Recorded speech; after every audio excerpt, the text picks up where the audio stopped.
ጤና ይስጥልኝ የተወደዳችሁ ተመልካቾቻችን፣ ሳምንታዊ እንግዳ ፕሮግራም ነው ጀምሯል። እንግዲህ ዘወትር በሰዓት ከሐረር ቲቪ ወደ እናንተ የሚደርሰው እንግዳ ፕሮግራማችን ጀምሯል። ለዛሬ እንግዳ አድርጌ ያቀረብኩላችሁ ያው ዛሬ ሆሳዕና ነው። ሆሳዕና ዕለት ነው የምንገኘው። ከነገ ጀምሮ ደግሞ ሰሞነ ሕማማት ይገባልና በክርስትና እምነት ተከታዮች ዘንድ ትልቅ ቦታ ከሚሰጠው ሃይማኖታዊ ትርጉም ካላቸው አጽዋማት መሀል አንዱ የፋሲካ ጾም ነው። ከፋሲካ ጾም ደግሞ በድምቀት የሚከበረው ወይም ምእመናኑ በድምቀት ከሚያከብሩት በዓል መካከል አንዱ ሆሳዕና ነው። ዛሬ ሆሳዕና ላይ ነው የምንገኘው። ሆሳዕና ማለት ምን ማለት ነው? ሃይማኖታዊ ትርጓሜው ምን ይመስላል? የሚለውንና ከነገ ዕለት ጀምሮ ደግሞ ለወራት ሲጾሙ የቆዩት የእምነቱ ወይም የክርስትና እምነት ተከታዮች ሳምንታት የጾሙ ወራቶች መጨረሻ ላይ እንገኛለንና ሰሞነ ሕማማት ይባላል። ሰሞነ ሕማማት ማለት ምን ማለት ነው? የሃይማኖቱ ተከታዮችስ ይህን ሰሞነ ሕማማትን በምን አይነት መልኩ ማሳለፍ አለባቸው የሚለውን ከሃይማኖት አባት ጋር ቆይታ የማድረግ ይሆናል። አብራችሁ ነው። በቅድሚያ ፈቃደኛ ስለሆኑ አባ ከልብ አመሰግናለሁ። እስቲ ዛሬ ያው ሆሳዕና ላይ ነው የምንገኘው። ሆሳዕና ማለት ምን ማለት ነው? በምን አይነት መልኩ ነው የሚከበረው? ለሆሳዕና ዕለት ግንባር ላይ የእምነት ተከታዮች ወይም ክርስቲያኖች ዘንባባ የሚያስሉት ለምንድን ነው ከሚለውን ጀምር ስምዖንና ማዕረጉን በቅድሚያ ይነግሩናል። በስመ አብ ወወልድ ወመንፈስ ቅዱስ አሐዱ አምላክ።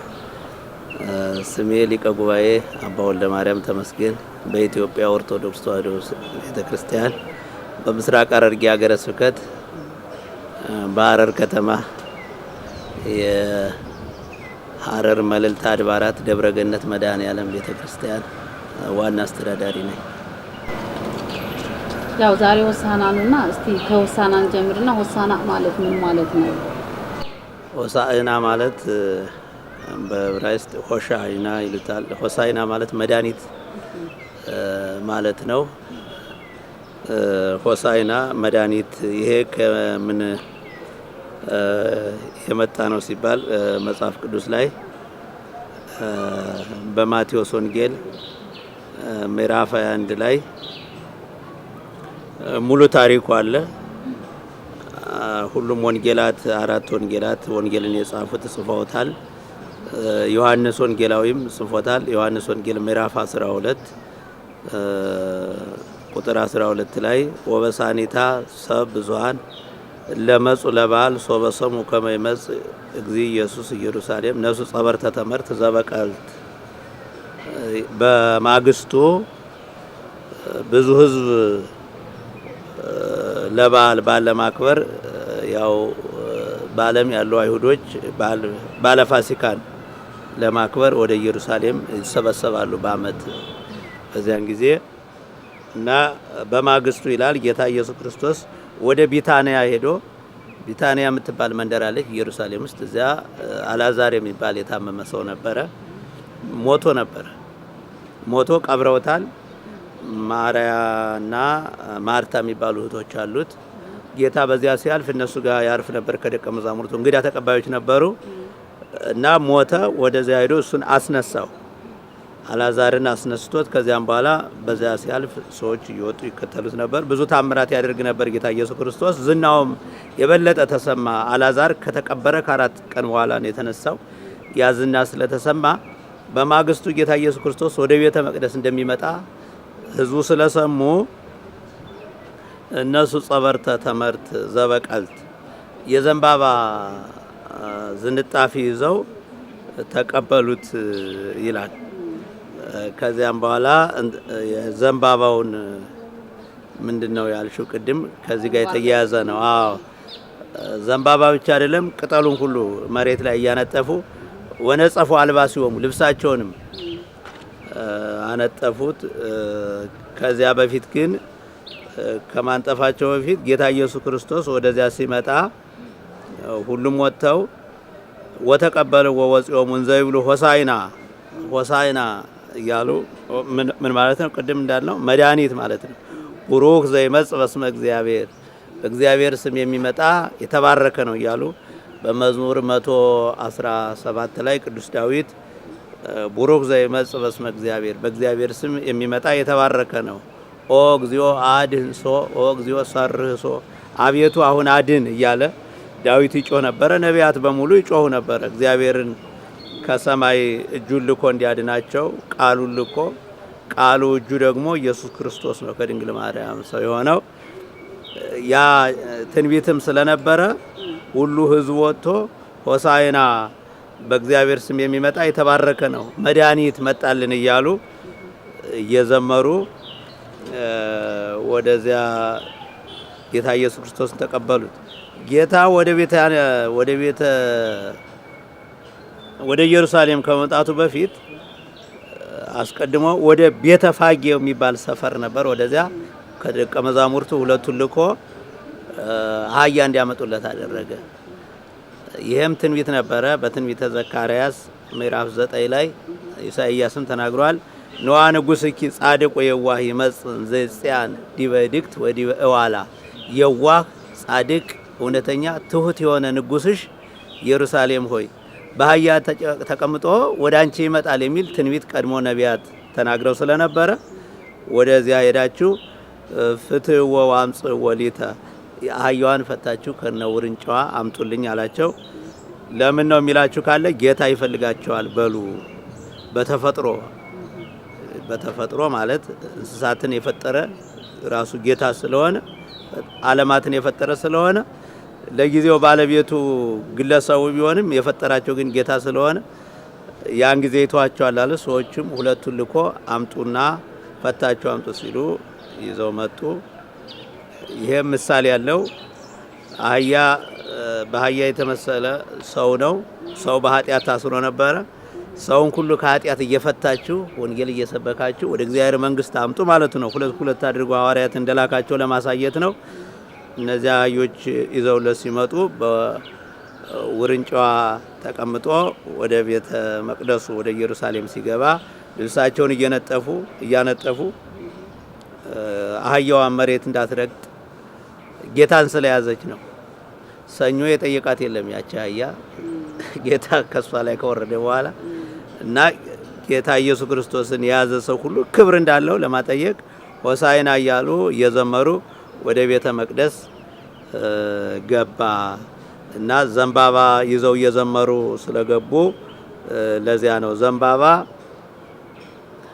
በብሉይ ኪዳን አብርሃም 5ቱን የሶዶምን ነገስታት ድል አድርጎ ሲመለስ ዘንባባ ይዞ አመስግኗል። ዮዲት የምትባል በመጽሐፈ መሳፍንት ላይ ሆሎሆርኒስ የሚባለውን የእስራኤልን ጠላት ድል ካደረገች በኋላ ዘንባባ ይዛ ዘምራለች። ብዙዎች ዘንባባ የድል አድራጊነት ምሳሌ ስለሆነ ዘንባባ እየያዙ ይዘምሩ ነበረ።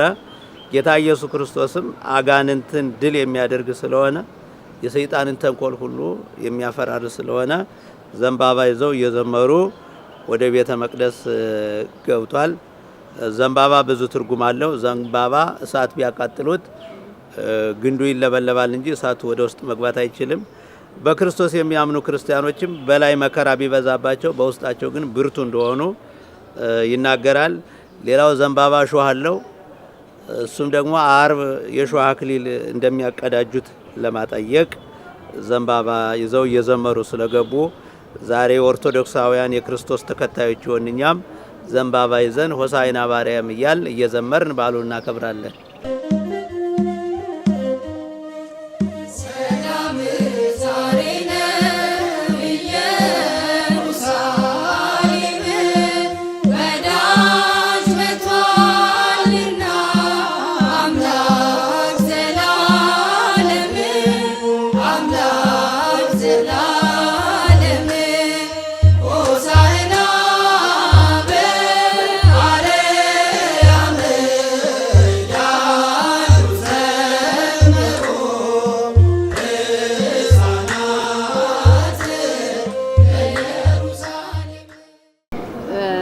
ከሆሳዕና ዕለት በማግስቱ ደግሞ ሰሞነ ሕማማት ይባላል እና በክርስትና እምነት ተከታዩ ዘንድ ከፍተኛ ቦታ የሚሰጠው ነው ሰሞነ ሕማማት እና እስቲ ምን ይመስላል? ምእመናኑ በምን አይነት መልኩ ነው ማከር ያለበት?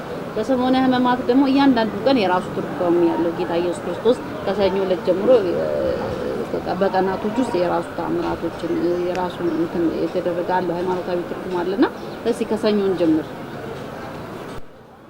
መጀመሪያ ሰሙነ ሕማማት ማለት ሁለት ግስ ነው። ሰሙን ማለት ሳምንት ነው።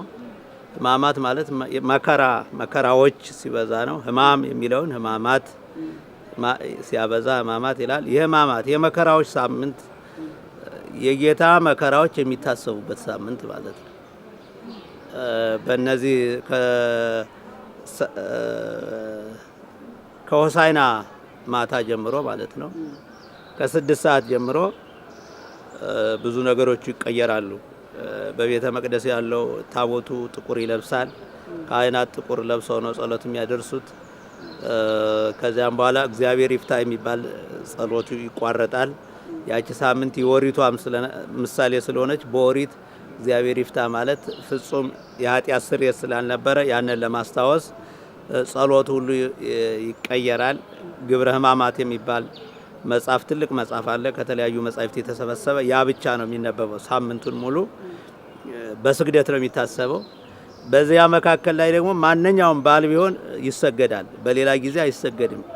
ለምሳሌ ዘንድሮ መጋቢት 29 ሰኞ ነው የዋለ፣ ይሰገዳል። ሌላ ቀን ላይ ቢውል ግን አይሰገድም። እመቤታችንም ማንኛውም በዓል እዚህ ስቅለቱ ሕማማት ውስጥ ከዋለ ይሽረዋል ያ በስግደት። አንዳንድ ጊዜ ምእመናን ግራ ስለሚጋቡ ይህንንም ለማጥራት ነው ይሰገዳል አይሰገድም የሚሉ። በሕማማት ውስጥ ማንኛውም 9 አበይት በዓላት አሉ፣ ታላላቅ በዓላት የጌታ የበዓላት ሁሉ አርዕስት አለቆች። ከነዚህ አንዱ ስቅለት ነው። ስቅለት የሚከበረው በስግደት ነው እና በስግደት እየታሰቡ ይውላሉ። የእያንዳንዳቸው ደግሞ ትርጓሜ ያላቸው። ሰኞ የበለስ ቀን ይባላል። ይህም እዚያው ጌታ ያደረገው ማቴዎስ ዘግቦታል። ማቴዎስ 21:19 ላይ ወጸቢሖ እንዘ ያርግ እግዚእ ኢየሱስ ሀገረ ርህበ። ሰኞ ሲመለስ ወደ ቢታንያ ሲመለስ ጌታ ተራበ። ወሬ እጸ በለስ በፍኖት፣ ቅጠሏ ሰፊ የሆነ በለስ አየ። ወደ እሷ ይንሳ ፍሬ ለመብላት ወደ እሷ ሄደ። ሲደርስ ግን ፍሬ የላትም። ያን ጊዜ ረገማት፣ ደረቀች ይላል። ደቀ መዛሙርቱም አይተው ተደነቁ። እንዴት ይሄ በአንድ ጊዜ በአንድ ቃል እንዴት ልትደርቅ ቻለች ሲሉ የሰናፍጭ ቅንጣት ያህል እምነት ካላችሁ ይህን ተራራ ወደዚያ ማፍለስ ትችላላችሁ ብሎ ነግሯቸዋል። ይሄ ጥልቅ ምሳሌ ያለው አንደኛ ቀጥታ በለስ ነው። እንደገና ኢየሱስ ክርስቶስ አምላክ ከሆነ እንዴት ቅጠል ፍሬ እንደሌለባት እያወቀ እንዴት ሊበላ ሄደ የሚል ጥያቄ ይነሳል። ፍጹም አምላክ ነው፣ ፍጹም ሰው ነው። ሰው እንደመሆኑ ሊበላ ሄደ። ፍጹም አምላክ እንደመሆኑ ደግሞ አደረቃት። አያውቅም ነበረው? ያውቅ ነበረ። ግን ከተዋህዶ በፊት ሰው ከመሆኑ በፊት ማለት አካላዊ ቃል ስጋን ከመዋሃዱ በፊት ስጋ አላዋቂ ነበረ። ያንን አላዋቂ ስጋን እንደተዋሃደ ለማጠየቅ ነው። ይህም በኦሪት ዘፍጥረት ላይ አዳም በለስን ከበላ በኋላ እግዚአብሔር መጣ ይላል። በገነት ይመላለስ ነበረ። አዳምን ወዴት ነህ ብሎ ጠራው ይላል። እግዚአብሔር ያለበትን እያወቀ የት ነህ ብሎ ጠራው። ስለዚህ ደንግጦ ስለነበረ ፈርቶ ስለነበረ ለማጽናናት ነው። እና ጌታ ኢየሱስ ክርስቶስም ፍሬ እንዳልነበረባት ያውቅ ነበረ። ግን ምክንያት ስለነበረው ሄደ፣ ረገማት። ምን ማለት ነው? በበለስ ነው ኃጢአት ወደ ሰው የገባው። ያችን በለስ ረገማት፣ አደረቃት ማለት በበለስ ምክንያት የመጣችዋን ኃጢአት ከሰው ልጆች ላይ ረገማት፣ አደረቃት ማለት ነው። ሌላው በለስ የተባሉ ካህናት አይሁድ፣ የአይሁድ ካህናት ጸሐፍት ፈሪሳውያን ናቸው። ቅጠላቸው ያምራል፣ ሲጠጋቸው ግን ፍሬ ያልነበራቸው ማለት ትንቢት የተነገረላቸው ናቸው። መሲሁ ይመጣል እያሉ ሲጠብቁ ነበረ። መሲሁን ግን አልተቀበሉትም። እንዲሁም የእግዚአብሔርን ሕግና ትእዛዝ 10ቱ ትእዛዛትን ትተው የሙሴን ሕግ ትተው የራሳቸው ስርዓት ከሕጉ በላይ ስርዓቱን ያከብሩ ነበረ። የራሳቸውን ጽድቅ አቁመው ነበረ። በእግዚአብሔርና በሰው መካከል ህዝቡ ከእግዚአብሔር ጋር እንዳይገናኝ አድርገው በማስመሰል የሚኖሩ ስለነበሩ ቅጠል የተባለው የማስመሰላቸው ነው። ፍሬ ያጣባቸው ማለት ምግባርና ሃይማኖት አላገኘባቸውም በውስጣቸው ማለት ነው። ማክሰኞ የጥያቄ ቀን ነው። ማቴዎስ 21:23 ላይ ወበውዮ ቤተ መቅደስ እንዘይሜህር ቀርቡ ሀቤው ሊቃነ ካህናት ወመላእክተ ሕዝብ እንዘይብሉ በማይተመኑ ትገብር ዘንተ። እሁድ ያን ያህል ህዝብ ሲሰለፍ ነበረ፣ ዘንባባ ሲያነጥፍ ነበር። ሰኞ ደግሞ በለስ አደረክ በለሷን አደረካት። ይህን ሁሉ የምታደርገው በማን ስልጣን ነው ብለው ማክሰኞ ጠየቁት ሊቃነ ካህናትና መላእክተ ሕዝብ የህዝብ አለቆች ሲጠይቁት ወመኑ ወሀበከ ዘንተ ስልጣነ ይህን ስልጣን ማን የሰጠህ ከየት ነው ያገኘው ሲሉት ጥያቄውን በጥያቄ መለሰላቸው። እሲ ያለክሙ አነሂ አሐተ ቃለ እኔም አንድ ቃል እጠይቃቸዋለሁ፣ እሷን ከመለሳችሁ እኔም እነግራቸዋለሁ። ጥምቀቱ ለዮሐንስ ማይቴውቱ የዮሐንስ ጥምቀት ከየት ነው? ከሰማይ ነው ወይስ ከሰው ነው? ከሰው አግኝቶት ነው ወይስ ከእግዚአብሔር ተሰጥቶት ነው? ዮሐንስ ያጠምቅ ነበር በዮርዳኖስ፣ ብዙዎች ይከተሉት ነበረ። እናንተ ግን ዮሐንስንም አልተቀበላችሁትም። ስለዚህ ጥምቀቱ ከየት ነው ብላችሁ ታምናላችሁ ሲላቸው ከሰማይ ነው ብንለው ለምን አላመናችሁበትም ይለናል። ከሰው ነው ካልነው ደግሞ ህዝቡ ይከተለዋልና አመጽ ይነሳብናል ብለው አናቅም አሉት። እሱም እኔም መልስ አልሰጣችሁም ብሏቸው ሄደ። ረቡዕ ደግሞ የምክረ አይሁድ ነው። አይሁድ ጌታ ኢየሱስ ክርስቶስን ለመያዝ ለመግደል ያው የእሱ በፈቃዱ ቢሆንም የመጣው እነሱ ግን እሱን ለማስያዝ ሰኞም መክረዋል፣ አልተሳካላቸውም። ማክሰኞም መክረው ነበረ፣ አልተሳካላቸውም። ረቡዕ ግን ያው ጊዜው እየደረሰ ስለሆነ ጌታ ተመልሶ ወደ ቢታንያ ነው ሄደው። ቢታንያ ሄዶ ከለምጻሙ ስሞን ቤት ገብቶ እያለ አንድ ሴት ሽቶ ይዛ መጣች። ያንን ሽቶ ጌታ ኢየሱስ ክርስቶስ እግር ላይ አፈሰሰችው። ጸጉሯን በእግሯ ሸች፣ በጸጉሩም ላይ አፈሰሰችው ሽቶውን። ያቺ ሴት በዝሙት ነበር የምትኖረው። ያንን የዝሙቱን ገንዘብ ወስዳ ነው ሽቶ አልባስጥሮስ የሚባል ሽቶ ገዝታ ይመጣች እና በዚያን ጊዜ ይሁዳ ገንዘብ ያዥ ነበረ። ከ30 ብር 1 ብር ድርሻ ነበረው እና ተቆጣ። 300 ወቄት ወርቅ ነው ሽቶ የተገዛው። ያ 300 ወቄት ወርቅ ቀጥታ ብሩ ቢመጣ ለሱ 30 ብር ይደርሰው ነበር። ከዚያም በኋላ ለምን ብሩ ከሚባክን ሽቶ ከሚባክን ለምን ብሩ መጥቶ ለነዳያን አይከፋፈልም አለ። ብዙ ጊዜ የተንኮለኛ ሰዎች አነጋገር እንደዚህ ነው። ሳር ለበስ ይባላል። መልካም ነገር ቀብተው ክፉ ነገር አላማቸውን ለማስፈጸም የሚፈልጉት ማለት ነው። ይሁዳ በነዳያን ተጠቅሞ የራሱን ጥቅም ለማግኘት ነበር።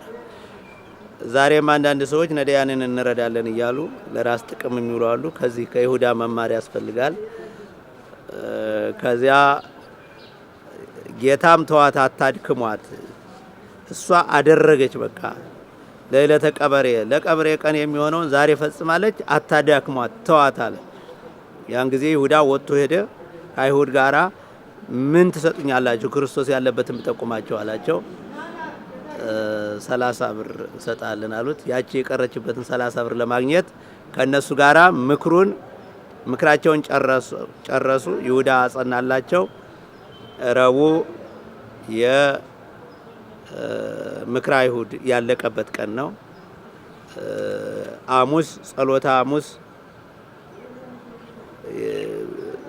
ባለመጸለት ይባላል። የቂጣ በዓል ይባላል። የጸሎት ሐሙስ ትባላለች። የቁርባን ሐሙስ ትባላለች። ጌታ ኢየሱስ ክርስቶስ በዚህ ቀን ሕጽበተ እግር ብዙ ምስጢራት የተፈጸመባት ሐሙስ ናት። እዚህ ማቴዎስ 26 ላይ ጌታ ኢየሱስ ክርስቶስ ከበሉ በኋላ ህብስቱን ባርኮ ቆርሶ ትኩስ ስጋ ወይኑን አንስቶ ባርኮ ትኩስ ደም አድርጎ ነገ በመስቀል ላይ የሚፈተተው ለዓለም ሁሉ ቤዛ ሆኖ የሚሰጠው ስጋዬና ደሜ ይሄ ነው እንኩ ብሉ ጠጡ ብሎ ለሐዋርያት የሰጠበት ስርዓተ ቁርባን የተጀመረበት መስዋዕተ ኦሪት የተሻረበት በኦሪት በፊት በግ፣ ፍየል፣ ዋኖስ፣ ርግብ ነበር የሚሰዋው።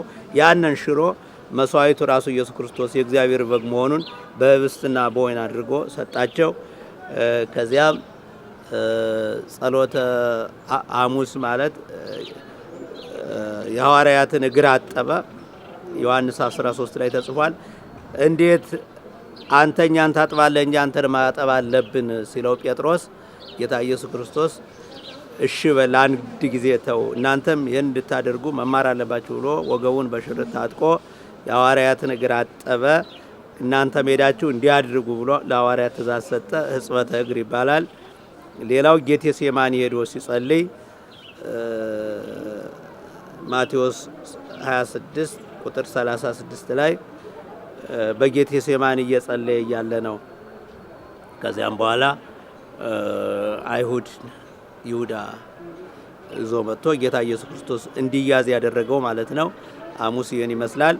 አርብ ሐሙስ ከሌሊቱ 3 ሰዓት ያዙት። ሌሊቱን ሙሉ ሲገርፉት ሲያንገላቱት አደሩ።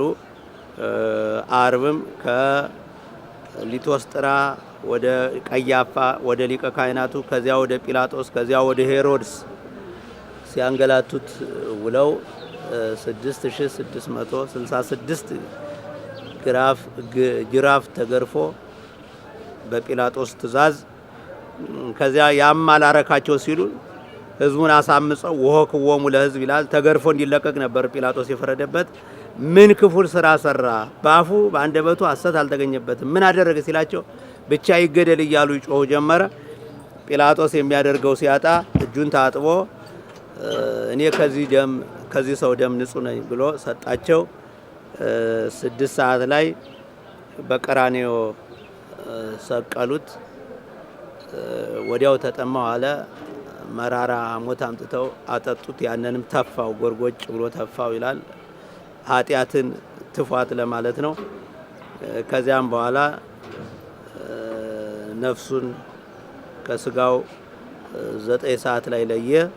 9 ሰዓት ላይ ሲሞት እንደገና አንድ ወታደር መጥቶ አለ ወይስ ሞቷል ብሎ ጎኑን በጦር ሲወጋው ወዲያው ውሃና ደም እንደ ለፊደል ሆኖ ወጣ። በውሃው ዛሬ ማይገቦ እየተጠመቅ ልጅነት እናገኛለን። ደሙ ደግሞ በቅዱስ ቁርባን እንቀበለዋለን ማለት ነው። 11 ሰዓት ሲሆን ዮሴፍና ኒቆዲሞስ የሚባሉ 2 ምእመናን መጥተው ከመስቀል ላይ አውርደው ገንዘው ቀበሩት። ቅዳሜ በመቃብሩ ውሎ እሁድ ሌሊት ተነሳ። ቅዳሜ ደግሞ ቅዳም ስዑር ትባላለች። ለምለሟ ቅዳሜ ማለት ነው። ቄጠማ ይዞራል ያን ቀን። ያም በኦሪት ዘፍጥረት ዓለም በንፍር ውሃ በጠፋ ጊዜ ኖህ ውሃ መጉደሉን ለማየት ቁራ ላከ። ቁራው በዚያው ቀረ። እንደገና መስኮቱን ከፍቶ ርግብ ላከ። ርግብ የወይራ የቄጠማ ዝንጣፊ ይዛ መጣ ለኖህ ሰጠችው። ውሃው እንደጎደለ ተረዳ ማለት ነው። ርግብ የመንፈስ ቅዱስ ምሳሌ ነው። ርግብ የእመቤታችን ድንግል ማርያም ምሳሌ ናት። የኃጢአት ዘመን ጎደለ፣ ኃጢአት ተሻረ፣ ሰላም ፍቅር ተሰጠለ በማለት ገብረ ሰላም በመስቀሉ ጥል ጠፋ፣ የጥል ግድግዳ ፈረሰ፣ በመስቀሉ ሰላምን አደረገ በማለት ቤተክርስቲያን ገብረ ሰላም በመስቀሉ በኤፌሶን 2 ላይ ቅዱስ ጳውሎስ የተናገረውን በመስቀሉ ሰላምን አደረገ እያለች ቅዳሜ ቄጠማ ለምእመናን ሁሉ የምስራች ይሰጣል። ያው እሁድ የ6 ሰዓት ነው የተነሳው። ትንሳኤውን በደመቀ ሁኔታ ቤተክርስቲያን በዝማሬ በቅዳሴ ታከብራለች ማለት ነው። ይህንን ይመስላል። እንግዲህ በአጠቃላይ ስለ ሰሞነ ሕማማት የየቀኑ ትርጓሜ ነግረውናል። ከነገ ጀምሮ ሰሞነ ሕማማት ይገባልና ምእመናኑ በምን አይነት መልኩ ማሳለፍ አለበት? ይህንን ሰሞነ ሕማማት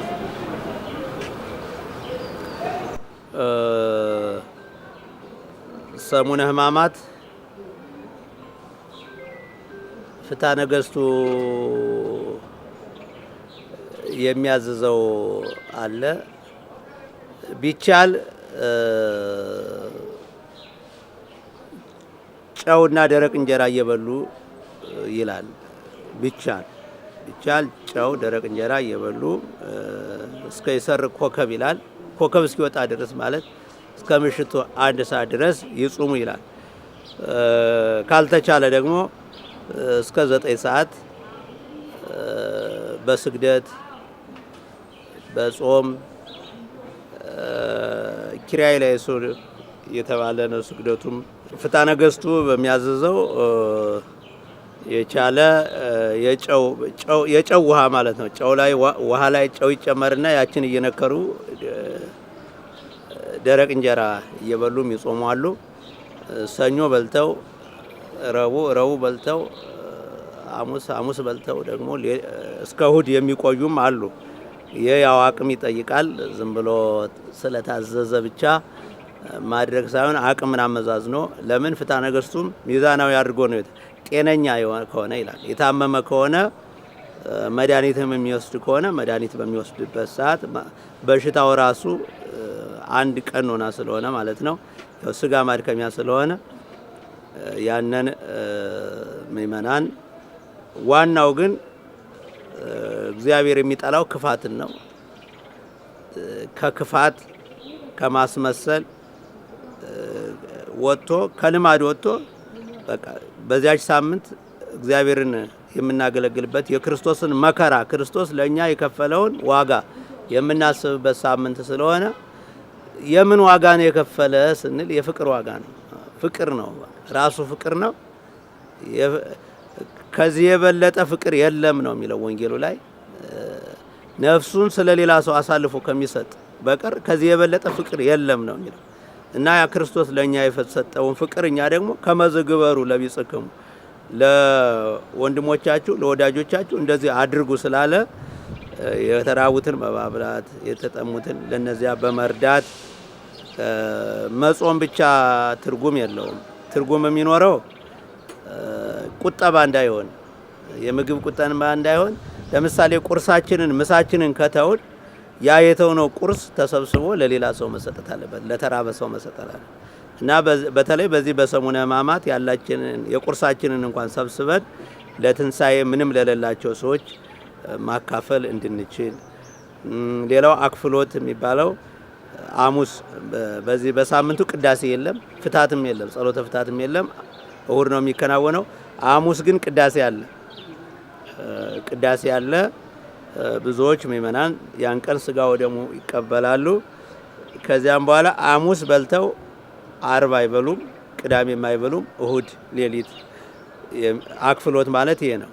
ያልቻለ ደግሞ ዓርብ ይበላና ቅዳሜን ይውላል ማለት ነው። ሁለቱንም ቀን ያልቻለ ደግሞ በሽተኛ ከሆነ አቅሙ ካልቻለ የግድ አድርጎ አይባልም። በሚችለው አቅሙ በሚችለው መልኩ ዋናው ያው ትንሳኤው ሲመጣ ደግሞ በጥንቃቄ ትንሳኤውን ዝም ብሎ ከመጠን ካለፈ መብላት መጠጣት ተቆጥቦ አንዱ የክርስትና ሕግ ራስን መግዛት ነው እና ለድሆች በማካፈል ለሌላቸው በማካፈል በመረዳዳት። ሌላው ደግሞ ዝም ብሎ ሽንኩርት ሲከትፉ ዶሮ ሲያቁላሉ ማደር አይደለም ትንሳኤ ማለት። እሱ ማህበራዊ እንትኑ ነው። ዋናው የቤተ ክርስቲያኑ አስተምሮ ግን መጥተው በዝማሬ ቤተ ክርስቲያን የክርስቶስን ትንሳኤ እንዲያከብሩና ስጋ ወደሙ እንዲቀበሉ ነው። አዎ ከዶሮ ስጋ ከበግ ስጋ ቤተ ክርስቲያን ምንም ግንኙነት የላትም፣ ትእዛዝም የላትም። ዶሮ ስንት ሰዓት ነው የሚታረድ፣ በግ ስንት ሰዓት ነው እያሉ አንዳንዶቹ በጥያቄ እንትን ስለሚሉ ዋናው እኛ ፋሲካችን ክርስቶስ ታርዶልናል ነው የሚለው ቅዱስ ጳውሎስ። የኛ ፋሲካ የኛ አማናዊው በግ ኢየሱስ ክርስቶስ የሱ ስጋ ነው፣ ዘላለማዊ ስጋ የዘላለም ሕይወት የሚሰጥ ስለሆነ ትኩረታችንን ማድረግ ያለብን መንፈሳዊ ሕይወት ላይ ነው፣ ስጋዊው ላይ ሳይሆን። ይህንን በጥንቃቄ እንድናከብር ለኦርቶዶክሳውያን በሙሉ ጥሪያችንን እናስተላልፋለን። እግዚአብሔር አምላክ መልካም የሰሙነ ሕማማትና የትንሳኤ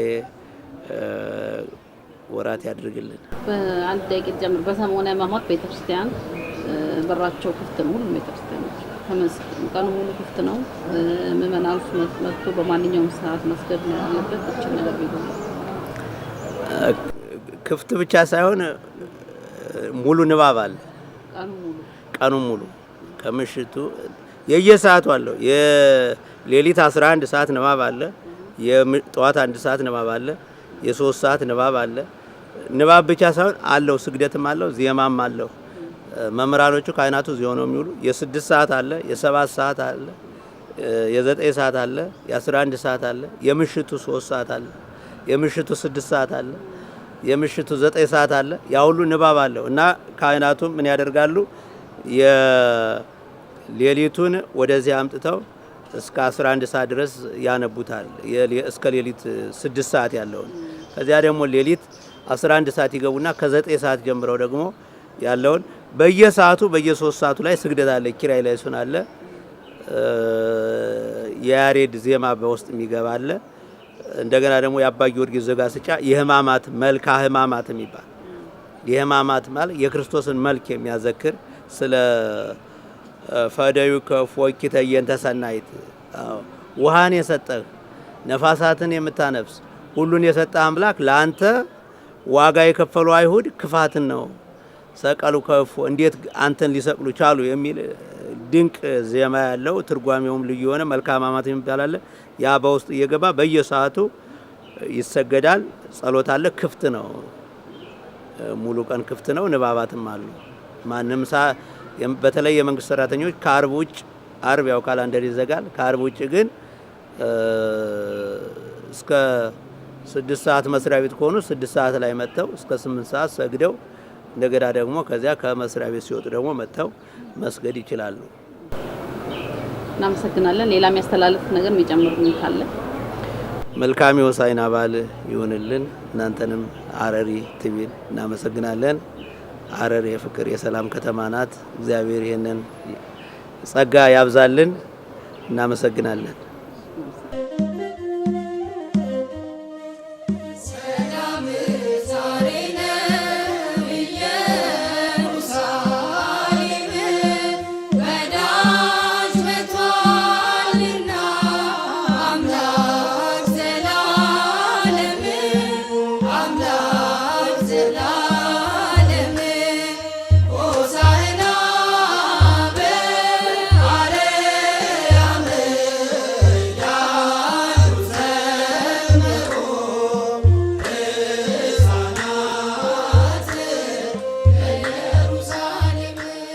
የተወደዳችሁ ተመልካቾቻችን እንግዲህ የሆሳዕናን በዓልና የሰሙነ ሕማማትን ሳምንታትን አስመልክቶ ከሃይማኖት አባት ጋር ያደረኩትን ቆይታ ነበር ወደ እናንተ ያደረስኩላችሁ። ተመልካቾቻችን እንግዲህ የሃይማኖት አባት እንደተናገሩት በሰሙነ ሕማማት በማንኛውም ሰዓት መጥቶ የእምነቱ ተከታይ በቤተ ክርስቲያን መስገድ ይችላል፣ መጸለይ ይችላል። ቤተ ክርስቲያን በሰሙነ ሕማማት በሯ ክፍት ነው ብለዋል። እኛም እንግዲህ ለእምነቱ ተከታዮች ይህንኑ አስተላልፈናል። ተመልካቾቻችን የዛሬ ፕሮግራም ይህንን ይመስላል። ለመላው የክርስትና እምነት ተከታዮች በሙሉ እንኳን ለሆሳዕና በዓል በሰላም አደረሳችሁ ማለት እንወዳለሁ። ከቀሪ ከሀረሪ ቲቪ ፕሮግራሞች ጋር መልካም ጊዜን ተመኘው።